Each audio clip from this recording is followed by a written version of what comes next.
Hello friends, দেখো আজকে আমার একটা দুপুরবেলায় নেমন্তন্ন ছিল। এই জন্য আমি একটু সেজে নিলাম। তো বেশি কিছু করিনি, যেহেতু দিনের বেলায় মেকআপ, তো তাই সিটিএম করে প্রাইমার নিয়ে কনসিলার প্যালেট দিয়ে কনসিলার করে নিয়েছি। কনসিলার হয়ে যাওয়ার পর আমি পাউডার দিয়ে পুরো মেকআপটাকে সেট করে নিলাম। মেকআপটা সেট করার পর হাইলাইটার আর ব্লাশার আর একটু কন্ট্রোল করে নিলাম। কন্ট্রোল করার পর মেকআপ ফিক্সার দিয়ে পুরো মেকআপটাকে ফিক্স করে দিলাম, সেট করে নিলাম।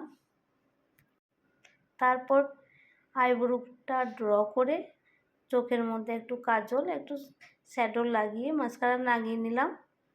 লিপস্টিক পরে নিয়েছি। লিপস্টিক পরিয়ে তারপর আমি একটা টিপ আর একটু সিঁদুর পরে পুরো রেডি। তো দেখো আমার লুকটা কেমন লাগছে। যদি ভালো লাগে আমায় একটু সাপোর্ট করো তোমরা, এরকম নতুন নতুন ভিডিও নিয়ে আসার জন্য। Thank you so much.